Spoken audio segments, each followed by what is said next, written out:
we have a lot of interest in Indian films. This is number one. Number two,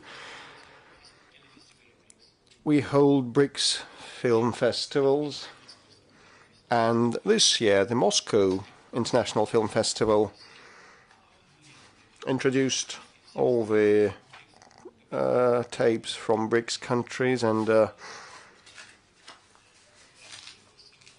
the Saudi movie,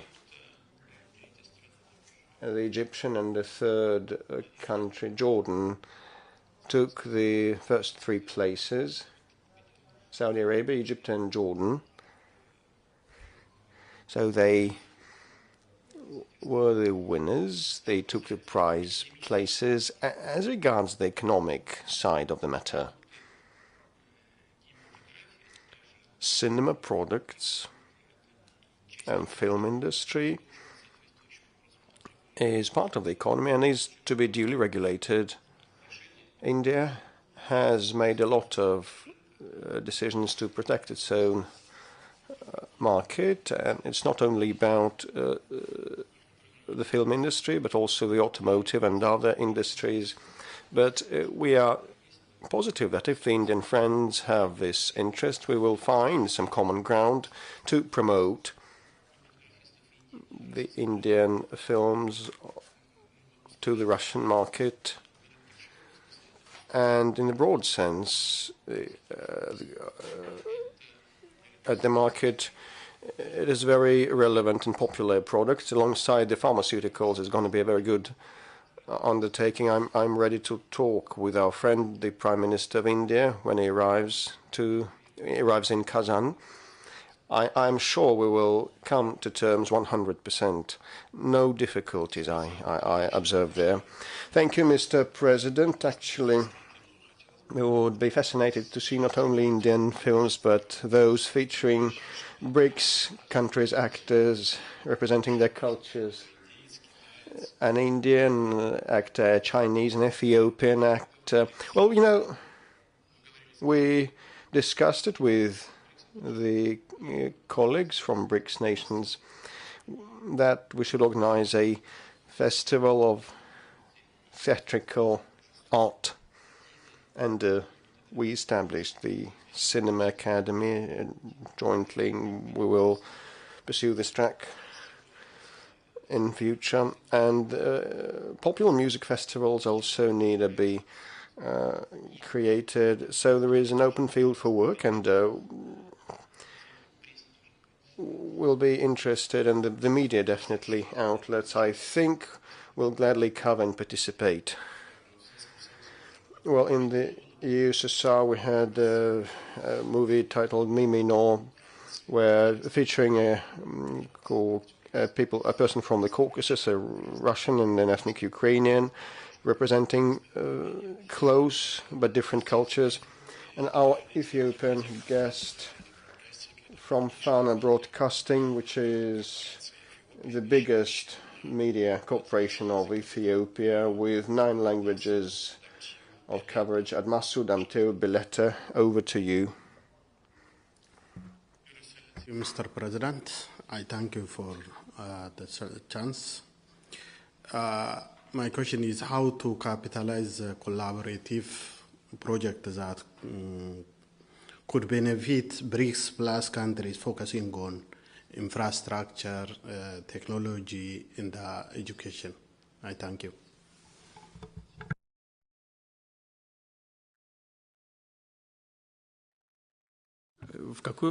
Извините, в какой области? Which domains you mentioned? Could you say it again?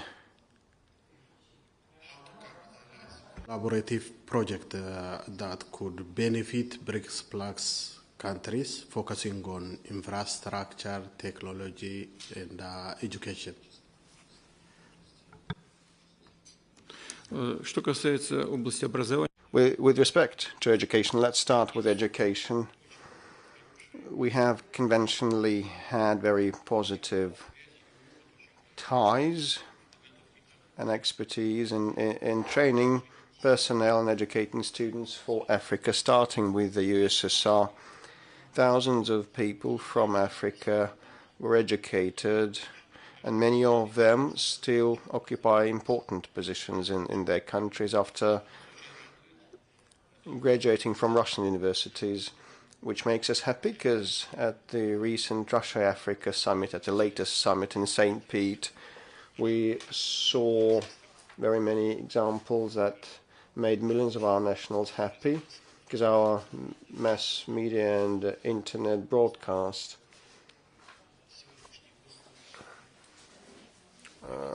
today, well, the incumbent public servants from African countries singing Russian songs using very good command of the Russian language, and this is a very good foundation and help for our cooperation, and we will continue in this vein. I may not pin down the exact number.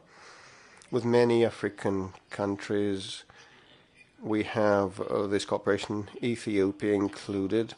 With respect to the second part of the question, you mentioned it first, it is no less important, infrastructure. We have a lot of projects in this sphere, in the infrastructural development, and the most important and significant and global ones are the well-known to many interested colleagues. North-South corridor from the Baltic Sea to the Gulf, a railway stretching between the Baltic Sea and the Arab Gulf, and we have been doing that with many partners of ours that are ready to co-fund also inter alia.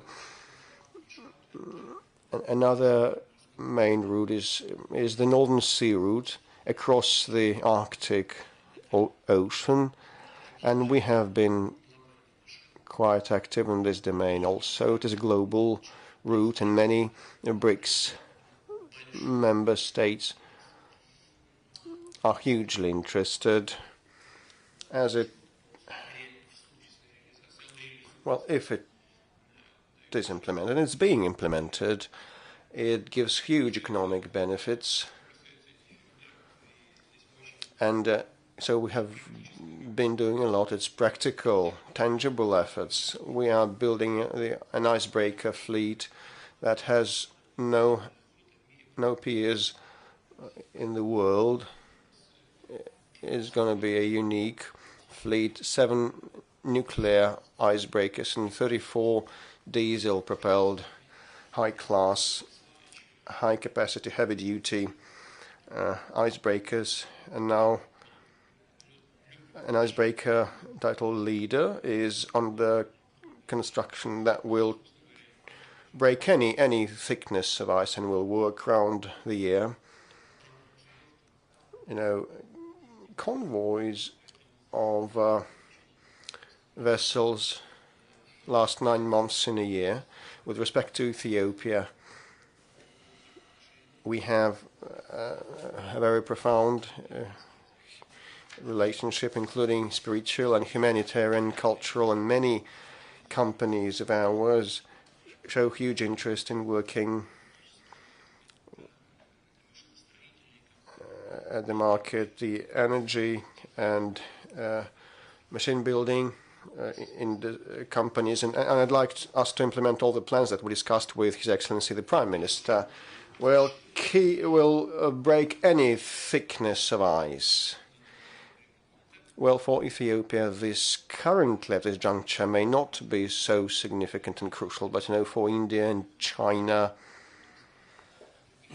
and many other countries, it is of huge economic benefit. So we have been discussing that bilaterally and within the Brics group, and we are ready to pursue such efforts with our Brics partners.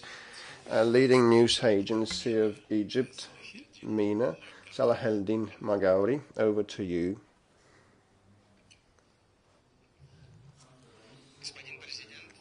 Your Excellency, Mr. President,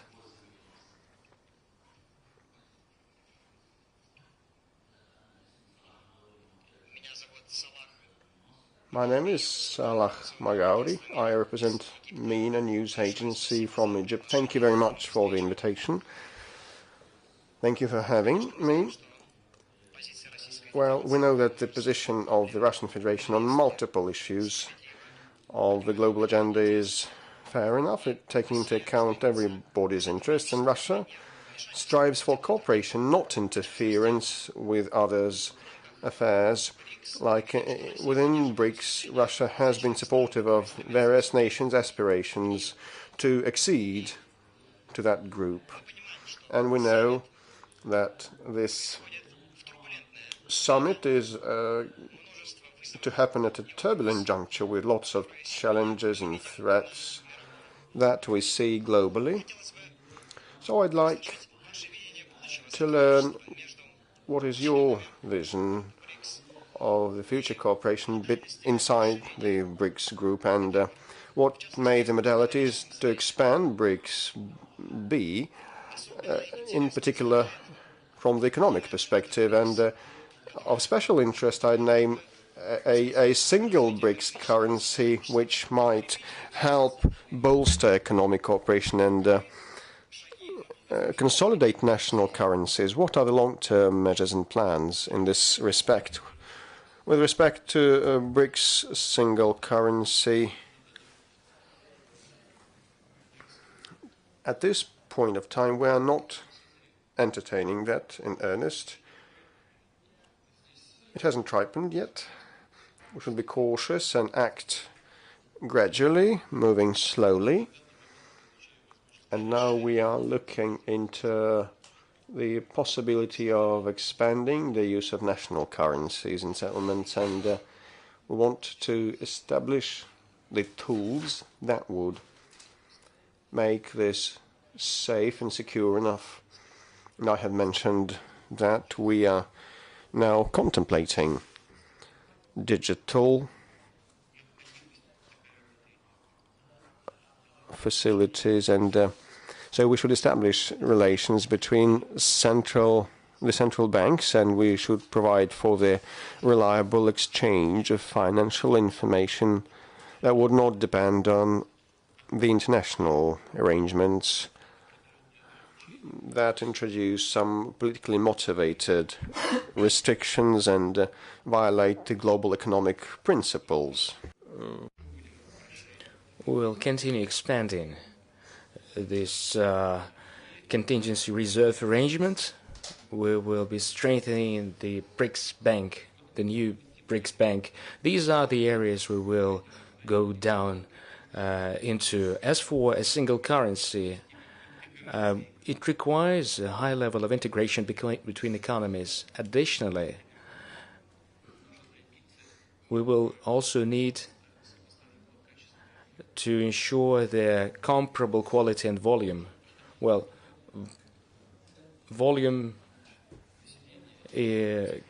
considering populations and economies, but in terms of structure, at the very least, in terms of their efficiencies, they should be comparable and more or less equal. Otherwise, we will face even bigger issues than those that occurred in the EU, for one, when a single currency was introduced to the countries whose economies were not comparable, they were not equal. So it is a very long-term prospect, but theoretically we can consider this idea. As for the expansion, now we have just seen a wave of expansion of BRICS. It wasn't accidental that the colleagues asked their questions about our adaptation measures to include new members into the efforts of the group. And it requires an effort too, although we have experience of interaction, but within one organization it requires additional work. As I have mentioned, the interest in BRICS and in participation in BRICS is growing. About 30 countries have expressed their interest in involvement. So, and together with our colleagues, and this is something I will mention during the Kazan summit, currently we are working on the category of partner countries, BRICS partner countries. And the first step, it will be our first step. For Russia, this includes CIS countries, EAU countries, and other regional stakeholders are welcome too, and I mean from other regions, they're kindly welcome. And also we need a consensus. We will be very careful, being guided by two principles. Firstly, multilateralism. Secondly, efficiency of the organizational operation. By expanding membership, it should not compromise the efficiency of the group in itself. So, being guided by these considerations, we are going to take future steps.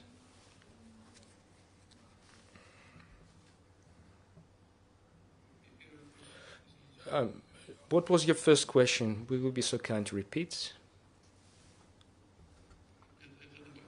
I mean, was this just these two, or was there an additional expansion, one currency?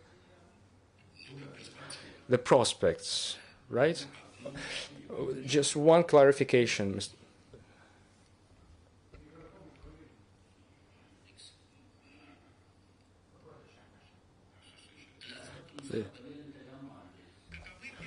What are the prospects and the future of the BRICS grouping, in your opinion?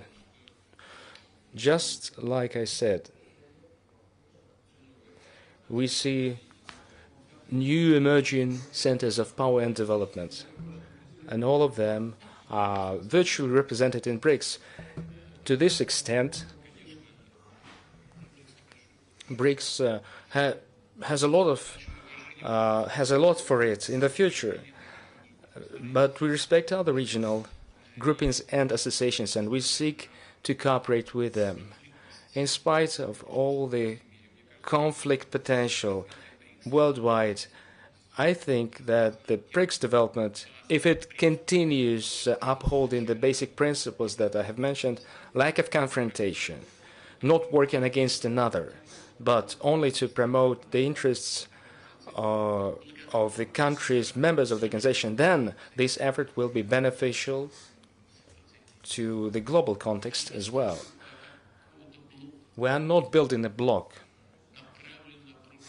It isn't against anyone's interest. It's not a bloc-style organization. To this extent, it is universal.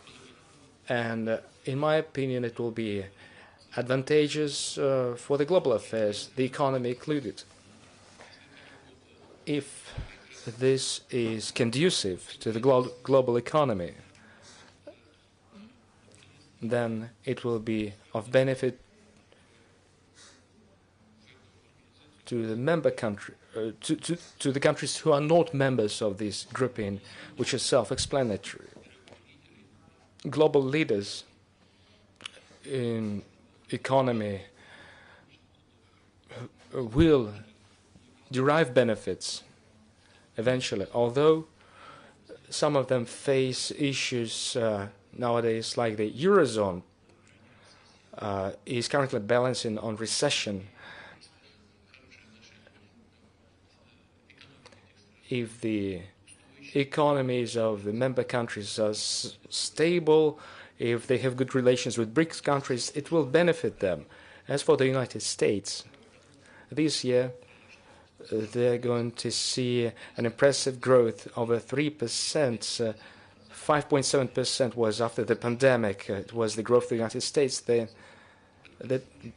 it was 2.5%. This year, 3.2% is expected. But there still have a lot of issues to tackle. Over $700 billion, $718 billion is the trade deficit. Budget deficit, $1.8 billion. Oh, trillion, 1.8 trillion US.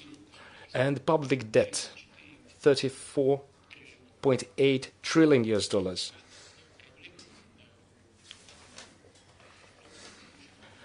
These major economies face major issues too, But normal relations with BRICS countries, we are open to pursue them. In my opinion, they'll be beneficial and very much enable to the global economy in general. Mr. President, one clarification. You have said that BRICS countries work on secure exchange of financial information. Does it mean a step towards a single payment system? No. It is about the exchange of financial information, financial messaging system involving central banks. Is it a SWIFT analog? Yes, it is identical to SWIFT. This will ensure international payments. It will ensure international trade. CNN Brazil is the next to have the floor. Daniel Rittner, editorial director, one of the most respectable Brazil journalists based on the Brazilian rating of media companies. Thank you very much for such an opportunity. Firstly, I have to say that I have bad remembrances somehow of Kazan, because I came in 2018 for the World Cup for leisure, and I was so optimistic and confident with Neymar and the national team. We got eliminated, as you know, and I spent the whole night crying. So I'm speaking of Kazan because you were preparing so carefully the summit of the BRICS. And we in Brazil are also preparing very carefully another summit, which is the G20 in November. Brazil's government invited you to come to the G20, to the Leaders Summit. However, the country's judicial power is completely independent, and many legal experts say it would be necessary to comply with the arrest warrant issued by International Court of Justice against yourself. In that regard, let me ask you three simple questions. Are you planning to go to the G20 in Rio in November? Secondly, in face of that, do you think that this situation that I described somehow shows the weakness of the BRICS before old organizations like the ICC? And thirdly, with all due respect, do you fear to get arrested in Brazil?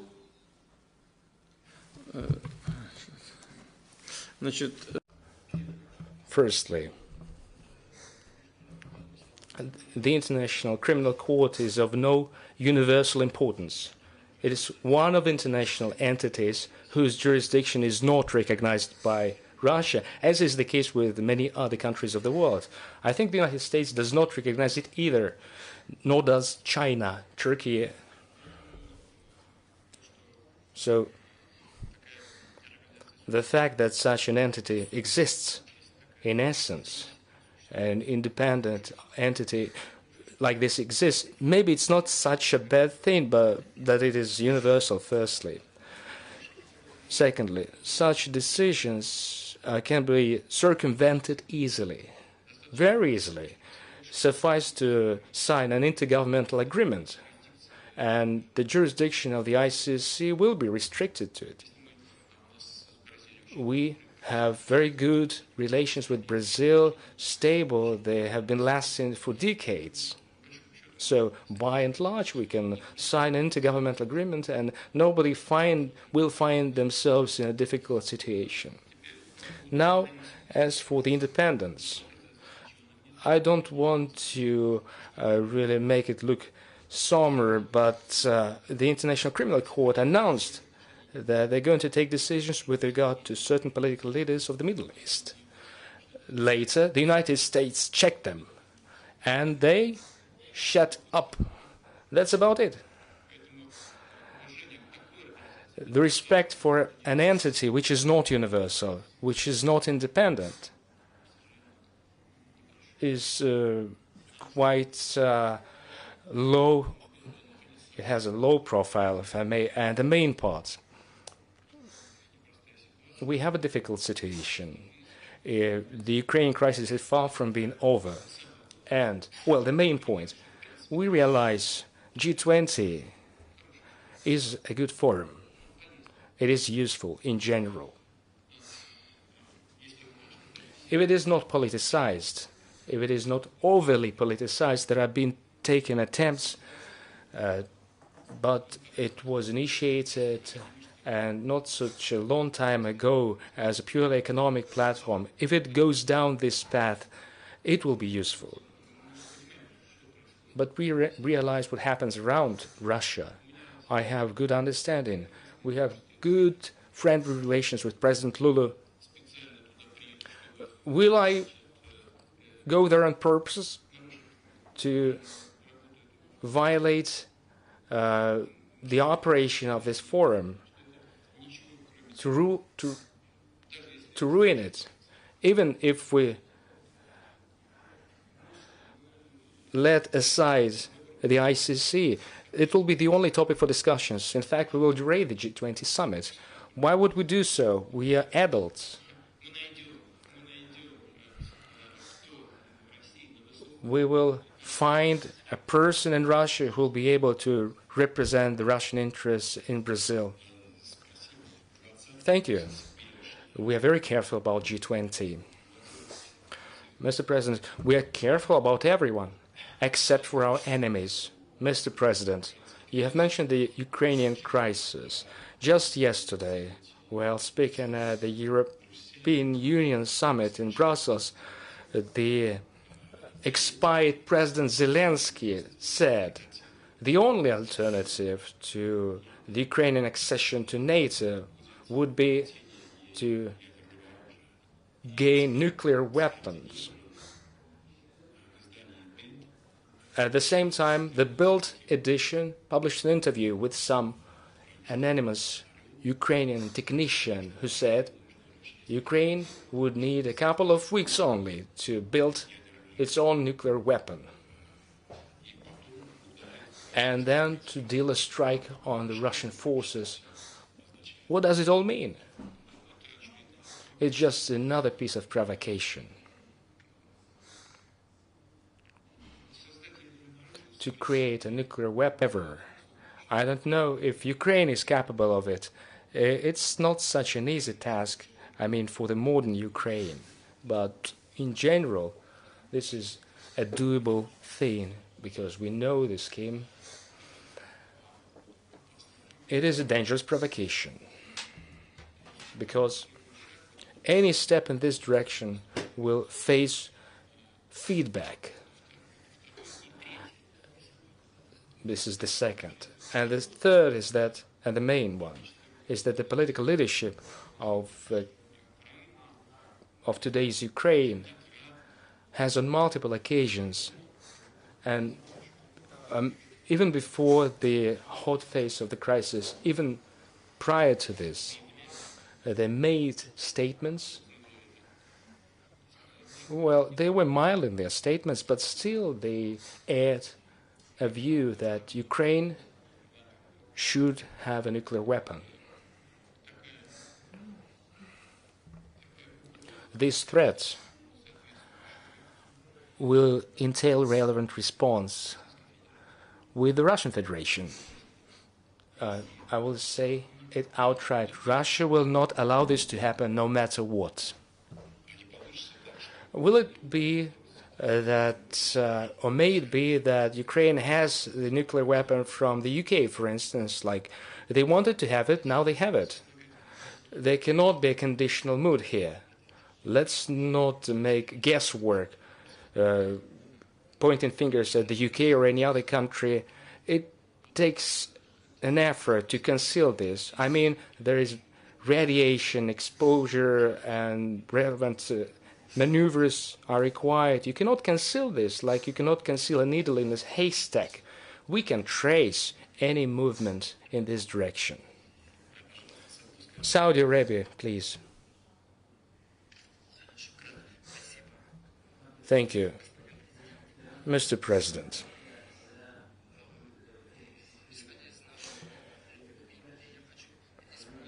I want to correct a mistake of the interpreter.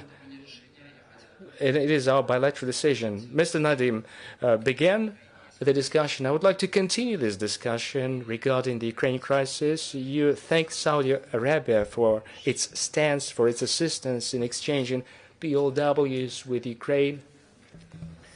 It is common understanding that there is strong friendship between Moscow and Riyadh. There is also friendship between Riyadh and Kiev, and Crown Prince in his Fox News interview said Saudi Arabia spares no effort in providing helping hand in addressing the crisis. Your take on the efforts of Saudi Arabia? Many Brics members proposed ideas. You said Riyadh is close both to Russia and to Ukraine. Can Russia take part in a peace conference if it is hosted by a friendly country like Saudi Arabia until the end of this year? You said about friendly relations between Russia and Saudi Arabia. It is exactly what it is. We consider Saudi Arabia as a friendly state. We have good relations with both the king and friendly personal relations with Crown Prince. I know, and I'm sure that whatever Saudi Arabia does on this track, it does sincerely. No doubt here. So if such measures are organized in Saudi Arabia, the place, the venue is acceptable, would be acceptable to us. But that's not the point. The point is, what shall we discuss? As you are aware, in Turkey, in Istanbul, we have been negotiating for a while, whose outcome was a document initialed by the head of the Ukrainian delegation. He put his signature. The document is available. It is a draft treaty, and the excerpt is initialed by the head of the Ukrainian delegation. If Ukraine put their signature there, then they were satisfied on fundamental issues. We could have continued to discuss in details, but to thrash it completely, rather trash it completely, would be a wrong thing to do. Otherwise, you could do the same with any document. We are ready to continue a dialogue to attain peace, but building on the document that was prepared for detailed discussions for many months and what was initialed by the Ukrainian side, we are ready to continue building on this. Есть инициатива. And there is an initiative of China and Brazil.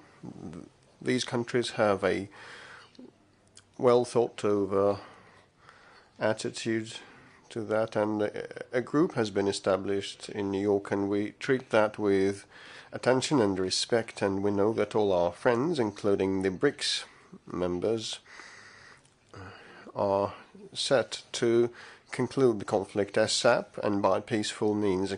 We are aware that definitely this is an irritant for the global affairs and for the European affairs and for the global economy. Like no other, Russia is interested to conclude it as soon as possible by peaceful means. We would be ready to come back. It was not us who stopped the negotiations. It was the Ukrainian side that said that we would not, they said, pursue more talks with Russia. And second, a decree by the Ukrainian president came out prohibiting talks with Russia, and it's still in place. Let him, in the first place, repeal that. And everybody calls on us to pursue talks, but the Ukrainian side banned negotiations with Russia. It's ridiculous. But the main point is the underpinnings, and the underpinnings would be that draft document that was agreed upon during this Istanbul negotiations. process. And we have a queue from those wishing to ask a question. Emirates, then South Africa, and then Brazil. First, the UAE. Mr. President, your deep understanding and knowledge of military strategies is well known, and probably with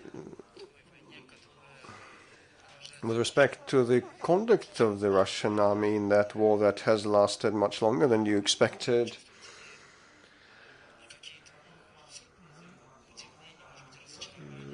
has to some extent surprised or frustrated you by how the Russian military pursue their goals? And the second question is, how can you decide that you have reached a victory in Ukraine? Well, you know, setting the timelines would be very difficult and counterproductive. Just now we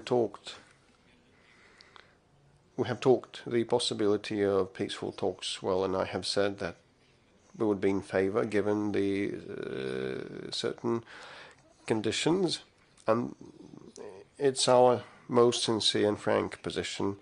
The sooner the better. And with respect to the military, to the army,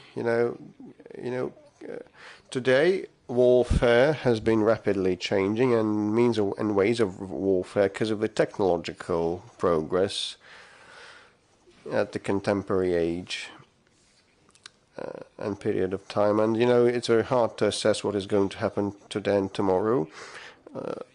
Not long ago, it was said that the contemporary warfare was about the fight between technological solutions, and today I have heard from the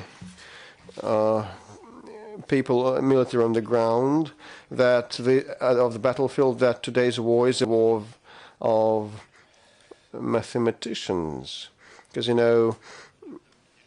radio jamming and interference devices would be effective against certain delivery vehicles, and they would suppress them. And the other side has, for example, calculated and reckoned what is the counterforce and reprograms the software of its striking assets in a week or 3 weeks.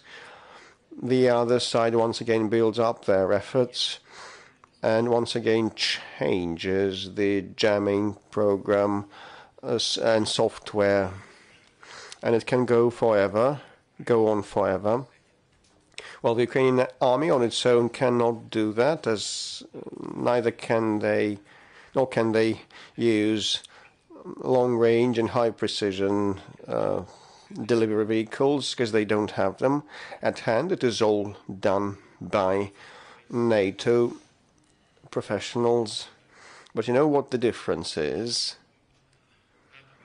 NATO is waging a war against us with the hands of the Ukrainian soldiers, and Ukraine spares no lives in the interests of third countries. But Ukraine on its own doesn't use high-tech weapons. NATO does that, and the Russian army wages a war on its own and creates military solutions on its own, and software also is done on its own. It's proprietary, and this is the big difference between us.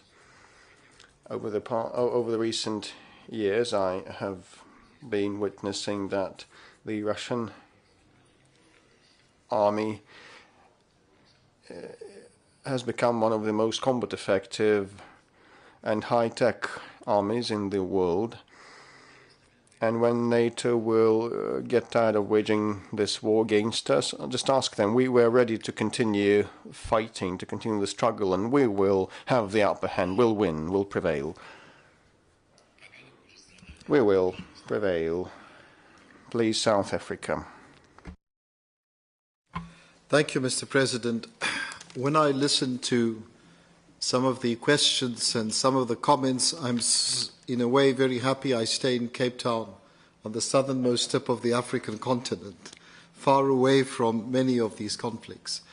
But I also reflect on whether or not the world needs a Mandela moment, and whether Brics and your leadership can provide that Mandela moment, because, you know, every war has to be followed by peace.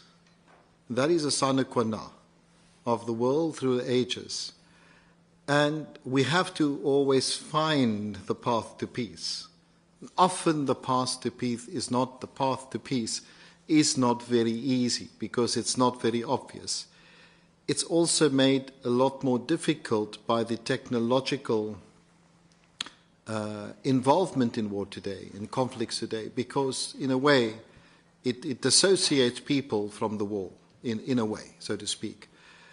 But Mr. President, my question is a contradictory one, because on the one hand, I think you are a peace lover and you want peace. The Russian people want peace. The people in the Middle East want peace. The people in other parts of the world want peace. But just before we came into this meeting today, the Turkish foreign minister was meeting with a number of his counterparts, I think principally in the Middle East. And he made quite a serious statement. Turkish foreign minister said that there is an extremely high probability of a war between Israel and Iran. You may have or may not have seen that statement by the Turkish foreign minister. Of course, that would be devastating for the region and devastating for the world. My question is, what are your thoughts on this, Mr. President? Can you intervene? And what will you do as Russia? And what will Brics do if this is to happen? Thank you.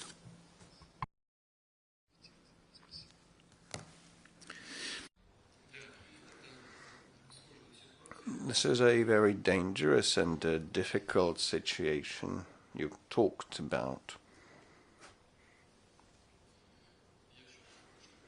I have just responded to your colleague with respect to what has been happening on the Ukrainian track, and I has said that NATO wages a war with us, with the hands of the Ukrainian soldiers who use NATO military equipment, and we do both things on our own, and the difference is huge. NATO would not spare Ukraine, would fight till last Ukrainian standing. They cater to the American interests. But we should be thinking, and we are thinking about our own military, our own servicemen and our own equipment. And when we spare a thought for our people, we think about how to provide peace, and peace by peaceful means, inter alia. This is the difference.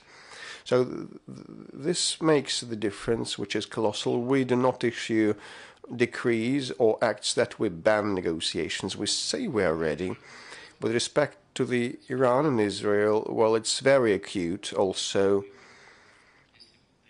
If it ends up in a war, both soldiers will participate. We are in touch with Israel and Iran.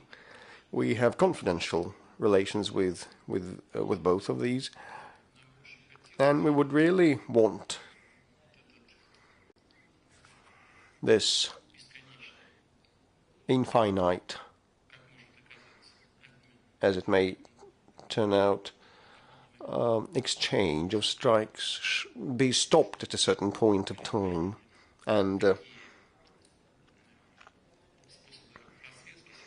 such ways to resolve the situation should be found that can be satisfactory for both parties. But this is always the domain of a trade-off. Can they reach a compromise? I think yes. No matter how hard it may seem, I think it is a possibility to entertain. Well, it is a very intricate topic, so just jumping ahead and making some public statements would be counterproductive currently, as may damage the process. But anyway, the search for ways out is quite relevant. And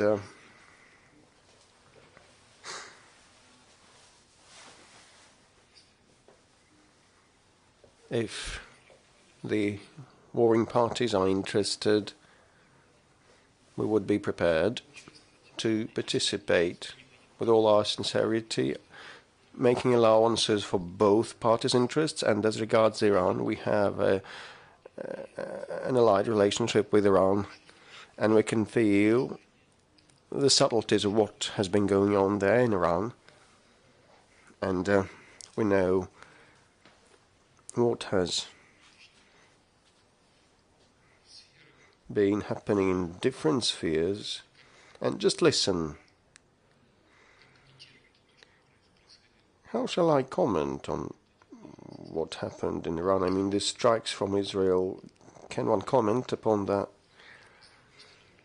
And on the other hand, we keep talking, and I emphasize that we are against any terrorist manifestations, including versus Israel and Israeli people. But still, I think, yes, a compromise is possible.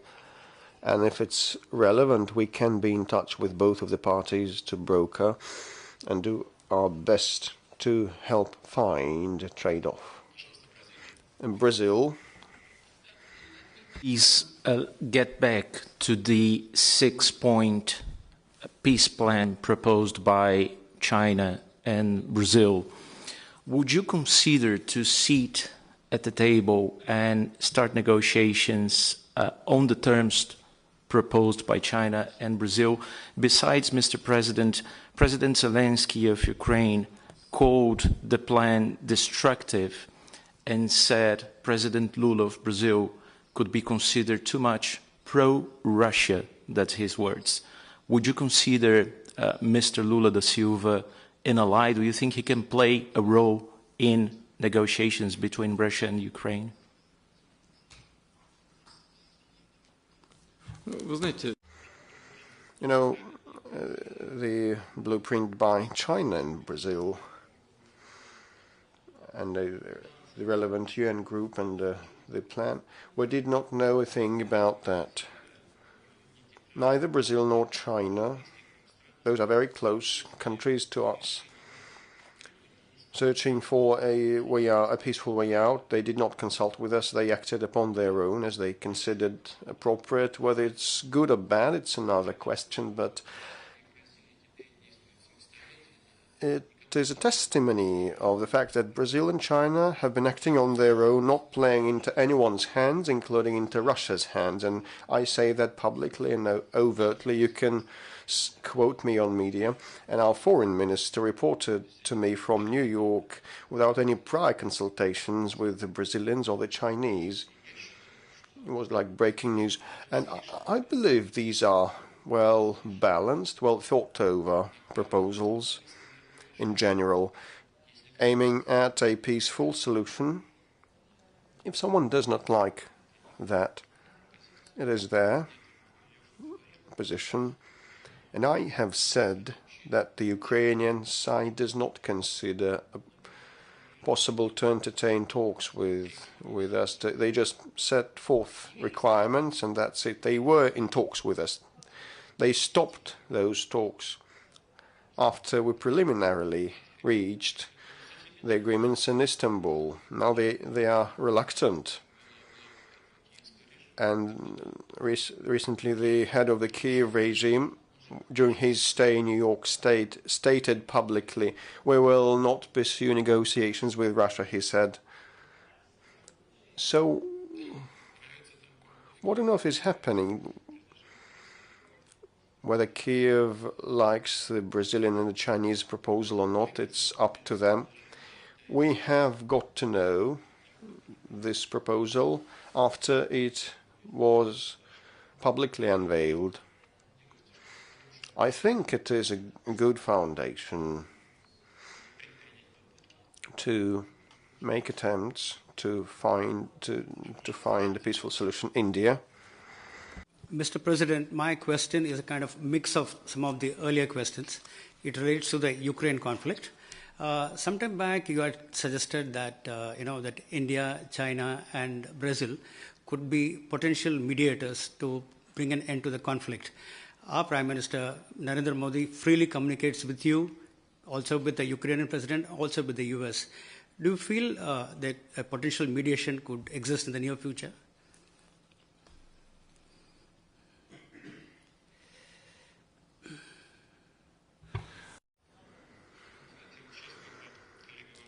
Just now your colleague has asked the question about the Iran and Israel track, and I said that if our mediation is wanted, we will gladly work with the colleagues. Same refers to our friends. In particular, I mean the Prime Minister Modi. While talking with His Excellency over the phone, each time he raises this matter and expresses his considerations, and we are grateful to him for that. Well, we start to round off, and the Emirates, please. Mr. President,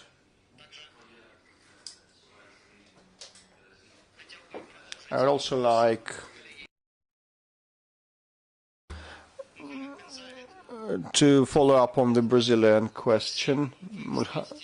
Mohammed Ben Said is coming to Russia shortly, and this is an important visit, and you had a good visit to Abu Dhabi before.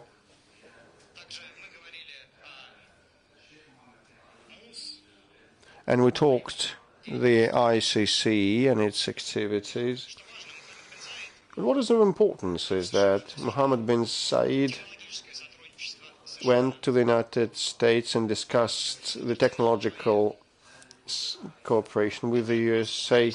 How are you looking at the UAE, that it's capable of building relationships with Iran, US, Russia, and cooperate with the ICC at the same time? Is it an instance of a policy that you would like to pursue? This is a very good example, and we have good standing relations with the president, and I hope that I'm sure that his visit will be very fruitful. Both the unofficial part, I will invite him to my place next door. We will dine and spend an evening together talking all the relevant matters. And indeed, the president of the UAE can and is able to support good relations with many partners, and this has its own intrinsic value. So we will wait and see. And the Saudi Arabia did a lot, helping with respect to the exchange of detainees. And we are in touch with the UAE on similar matters, and the economic ties have been developing. The trade has been growing. It's not as high as the one we have with China, which is 240 billion, but the trend is positive. And our investment fund is a success. These are specific matters of bilateral relations, but with respect to the Middle Eastern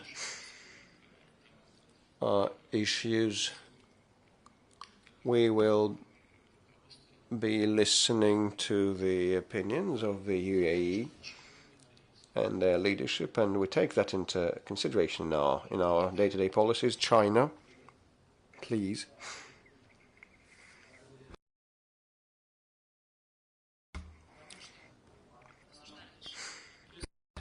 You have just mentioned a lot of matters related to security.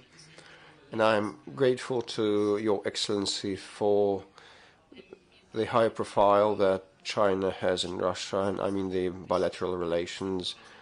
And the Chinese MFA stated that President Xi is going to visit the Kazan summit. Under your leadership and the leadership of Xi Jinping, the bilateral ties are going through their best period.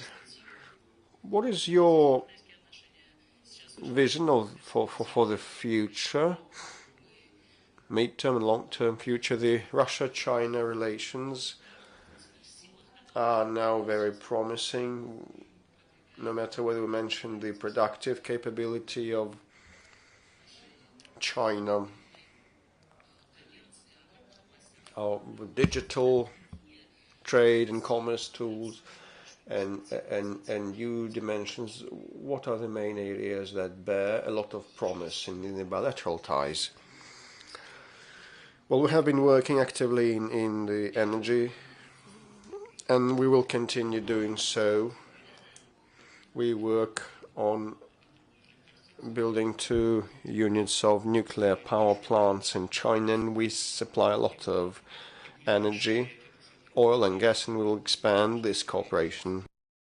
It's useful for us and for the Chinese friends of ours too. They receive a reliable source of energy that is not subject to any external influence, and this is a basic thing. We also expand agricultural interaction, and we are thankful to our Chinese friends that we are kind of opening up their market where it fits in their interests to let us supply produce like pork and some other products. These are conventional things, and we should be forward-looking, and one of the main areas here would be high-tech, also infrastructure, and the AI, biotech, genetics, and outer space exploration. Yes, indeed, in Saudi Arabia. Thank you very much, Mr. President. I'm thankful to you for the time. Just 2 quick questions.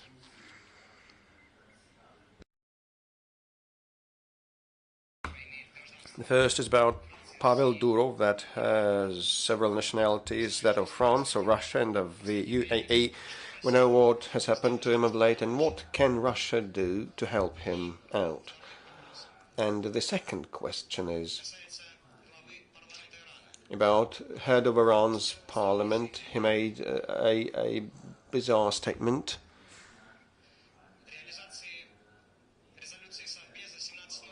With respect to UN Security Council 1701 resolution implementation, he gave a negative comment on that during his intercourse with the French.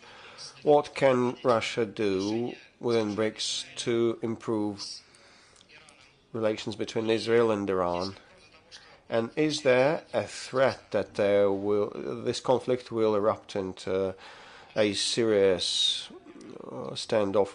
The relationship between Iran and Israel is primarily to be patched up and built by Iran and Israel, and it is their prerogative, and we cannot interfere with the bilateral relations of 2 very respected Middle Eastern nations that have a big part to play there.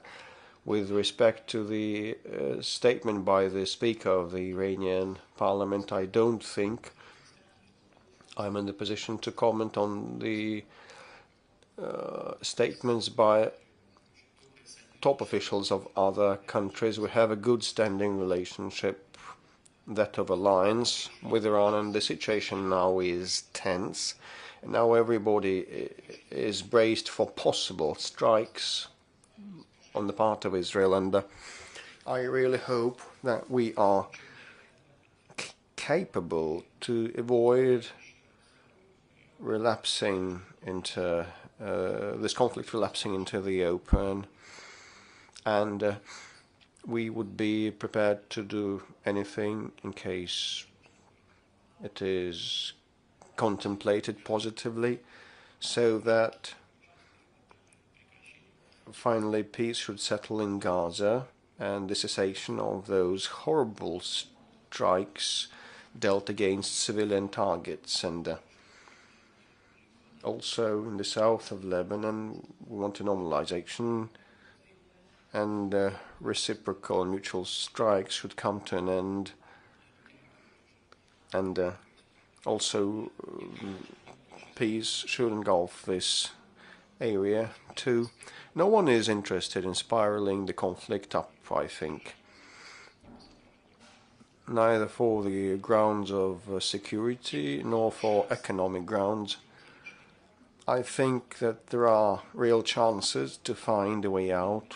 Whether it is these chances are successful or not depends primarily on the direct participants, Egypt and then Russia, and then we will call it a day. Mr. President, thank you very much for the invitation. Would really like to talk about the bilateral relations of Russia and Egypt that has been progressing of late considerably. And your relationship with Sisi is propitious to that. There's been a lot of projects launched of late for the sake of development. What is your take on the future of these projects? And what is the picture of the future of the relations? Traditionally, we have very good, warm relations with Egypt for decades. Over the past years, thanks to President al-Sisi, it has our relationship has become very good, and we are now building a power plant, a nuclear power plant, and I am sure it's going to be implemented, and we are to be more active with respect to the industrial zone. And today, during the Brics Business Summit, and the Egyptian president also mentioned that in his address. And we also have plans to develop machine engineering, which is a long-term project, which is to be characterized by industrial cooperation and a great deal of investments. And we will continue humanitarian and cultural interaction and personnel training and security cooperation also. I hope we will resume military and technical cooperation, and I believe an important thing is for us to coordinate positions at the international arena. Inter alia, the regional security matters. Mr. President, the tone of the West in on Ukraine has changed. Previously, they spoke about the mandatory victory and the battlefield solution, and now they are actively talking a possible territorial swap so that the remainder of Ukraine would accede to NATO. How do you like that? I don't know, what do you mean by a swap of the territory? The territories that our soldiers are fighting are Russian territories. The Lugansk, Donetsk People's Republic, Zaporozhye and Kherson regions. This is number one. Number two, no doubt we should find a solution on the long-term guarantees for Russian security in the long run. So it should not be about a ceasefire lasting a week, a month or a year, so that the NATO members re-equip Ukraine, supplying munitions. We need a durable, lasting and firm peace with equal security of this crucial and complex process, and this is what we should strive for. And you know, when people talked about in the past about inflicting a strategic defeat on Russia and defeating Russia at the battlefield and gaining a victory for Ukraine, they now know it's not non-viable, it's unfeasible, and they have changed their mind. So I will praise them for that. Thank you. And we also have many questions, but the 2 hours time span has run out.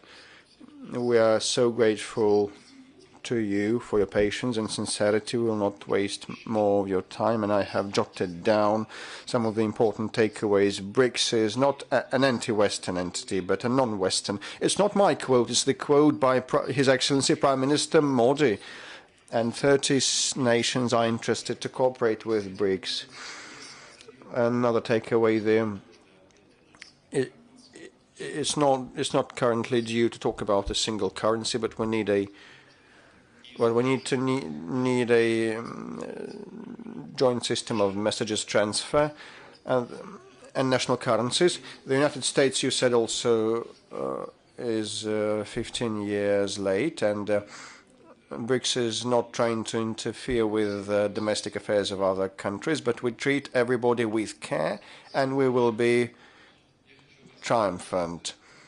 Thank you, Mr. President. I'd like to thank you for moderating this meeting and organizing that, and I'd like to thank all the media representatives around the table for the joint work and for your interest in the Brics operation. This entity has good, stable and sound prospects. My confidence is based on the fact that we have shared values and a shared understanding of how we should build relationships with each other if such countries as India, China, Russia, Egypt, Saudi Arabia, the UAE, and all the other Brics participants, all in all 10 of them, and also those countries that show interest in dealing with Brics, 30 of them in total. If everybody, all that bunch, is guided by this single set of principles and values, the entity will use it as solid underpinnings and will become an important pillar of the new global, multipolar, stable world order, providing for all the people's development. I'd like to thank you for this joint work, and let me express hope that it's not the last time that we meet. I hope that you or your representatives are attending the Kazan summit, and we'll do our utmost so that all the arrangements are top-notch. We are grateful to your press service also, Mr. President, that has treated us with care and consideration. And our final wish for today is a joint photo, a family photo with you. I'm ready.